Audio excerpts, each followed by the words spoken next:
Hey guys, how are you? It's me, Stephanie. I'm so excited.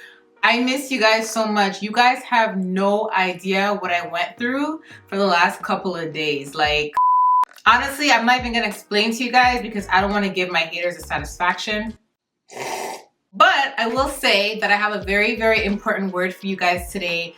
God has definitely led me to the book of John during my fast. I told you guys that during my fast, I was laying down. I was like, God, it was like a whole day of my fast. I did the Esther fast, 3 days, no water, no food. Everything God told me in John is exactly what I've been going through, right? And he helped me pick out some specific passages that he wanted me to share with you guys. But today I'm going to be talking about, being happy for other people. It doesn't even matter what profession they're in. It doesn't matter what job they're in. It doesn't matter what's going on in their life. It's just being a child of God. And if you are really walking with God and God is really in your heart and not just on your lips, you're going to be happy for other people. Yeah, you may get the discouragement sometimes, what about me? But you're never going to have jealousy and envy coming from within your heart. And I talked about that last week just to give you guys a little bit of a taste of what we're going to get into, okay? So the passage we're going to get into right now is John 3:26 to 33, okay? I'm going to read that for you guys right now.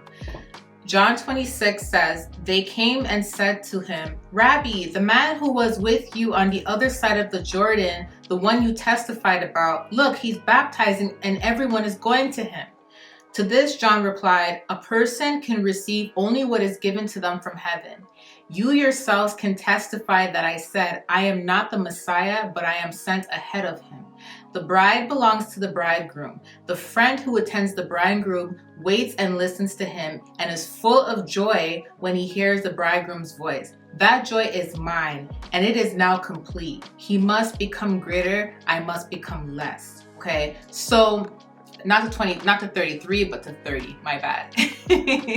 So what John is saying, John knew that Christ was gonna come, right? So John had to testify for Christ ahead of time, right? So when people came up to John and said, look, there's someone baptizing, basically someone's doing the same thing that you're doing and everyone is going to him. It's kind of like people are coming to John and trying to tell John that, hey, Jesus is stealing all your clients, or Jesus is stealing all your people, or he's getting a lot of attention. Go do something about it. But John said, nope, I came before him, but he is supposed to be greater than me, because the one that comes from above is greater. The one that gets gifts from above is greater, right? So with that being said, John was happy for Christ, right? So what I want to say with this word is that many of you guys, if you are a child of God, it doesn't matter what profession you're in, it doesn't matter what's going on. When it's another person's time and it's another person's season, it's very important to be happy for this person. You see, John also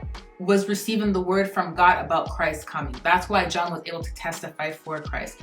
If you are walking with God and you have God in your heart, you have to understand that sometimes your time will come and your time will go. So what may be your season 1 minute may be someone else's season the next, right? It doesn't mean that this person is better than you. Of course, Jesus is the Messiah. He's greater. So I'm not gonna, use that part as an example. But what I will say, if you really take a look at things that are going on in this world, and let's just say that you have a profession in ministry, you're in a ministry, let's say you're in a ministry, okay?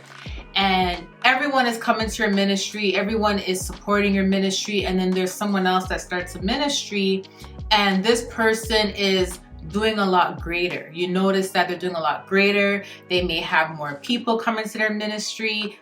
People may believe in your ministry, going to their ministry. What John is trying to say is, what I did, Jesus can do better. Because Jesus is the Messiah. So him baptizing, he can baptize better because he is the Son of God. I am a witness and I'm here to testify as a witness that he is greater than I am, right? So I'm not saying the person that has the other ministry is greater and better than you. No, But it's very important for you to be happy for the other person who is also doing the works of God, because at the end of the day, they're doing something positive and they're doing the works of God. Do you see where I'm coming from? There shouldn't be any bitterness that comes within your heart because people that you may be ministering to or people that maybe follow your ministry is going to this other person's ministry as well, or is choosing to go to this other person's ministry. Why? Because at the end of the day, you're both doing the works of God. Do you get where I'm coming from? And if you are really following God, you would understand that within your heart, and there wouldn't be no competition, there wouldn't be no hate, because you would be excited and happy to hear someone else preaching the word of God. Happy to hear someone else is putting out a positive word. Someone else is doing exactly what you're doing,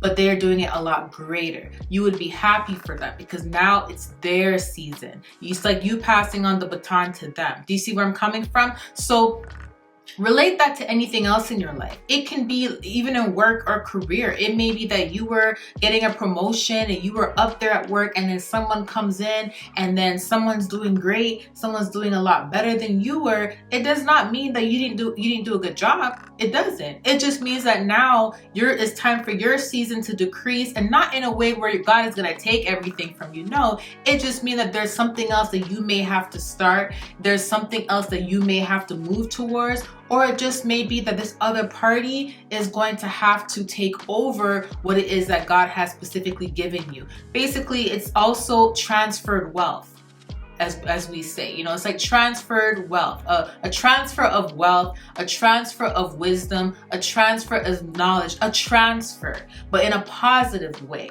right? So John was not competing with Jesus. John was happy for Jesus. See, the problem in today's world is when there's someone else doing the same thing that we're doing, we want to see it as competition. Yes, that's natural human reaction. Okay, I get it. However, in this world, I'm going to read to you another passage so you guys can understand where I'm coming from, okay? So this is John 3, verse 19 to 21. This is the verdict. Light has come into the world, but people loved darkness instead of light because their deeds were evil. Everyone who does evil hates the light and will not come into the light for fear that their deeds will be exposed. But whoever lives the truth comes into light, so that it may be seen plainly that what they have done has done in the sight of God. Do you see where I'm coming from? So if whatever it is you were doing before this other person came in, right?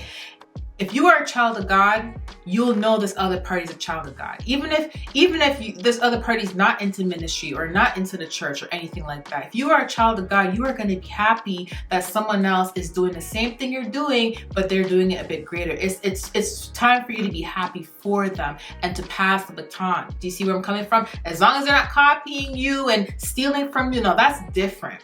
That's a whole different ballgame. But if someone is not copying from you, not stealing from you, they're just doing the same thing you're doing, but they're doing it great, even if it's not the same profession. If they're doing something and you see that they're doing it great, it's really up to you to be happy for them. God wants you to be happy for them. See, if you are of the light and you are walking with God and your deeds are pure and your deeds are not evil and there's nothing that needs to be exposed from within you, you're going to be happy for them. You're not going to have any type of envy, any type of jealousy. There's going to be no, I need to expose this person. I need to put this person down, because that's what happens. Sometimes when someone else comes in and they have light, you start to feel threatened because you feel like because they have light, now you have to compete. Now your light's going to be dim because they have light. And that's not the truth. That's not the truth. You can have light and they can have light. Maybe their light is bigger than your light, or maybe whatever they're doing their light may get more attention than your light, and that's fine. That's fine. It just means a transfer of season. Do you see where I'm coming from? If a person comes in and they have light and you feel some type of way, and you feel the need to expose this person, you feel the need to put this person down, you feel the need to hate on this person, and this person is doing exactly what you're doing, they're just doing it greater, or this person's doing something completely different from you, but they're doing it great, and you are a witness to the positive testimonies, you are a witness of the greatness they're doing, but you want to dim their light regardless, that just means that there's something within you that their light has exposed.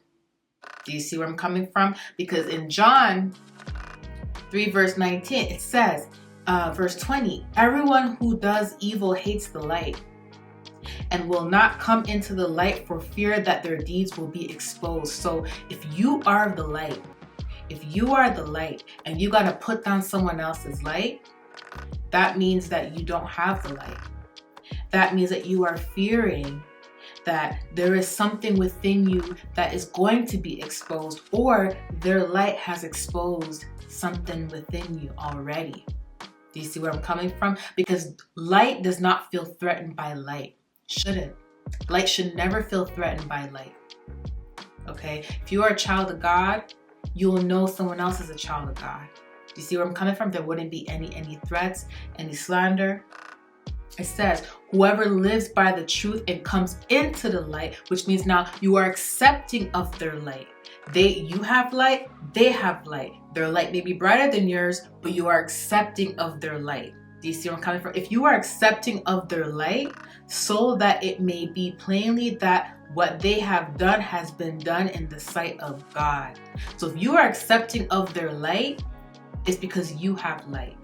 You know what I mean? So I just want to tell you guys that. Okay, I don't know if I explained it properly. I can see what's going on and how God explained it to me, but sometimes, a girl has a hard time getting the message out sometimes.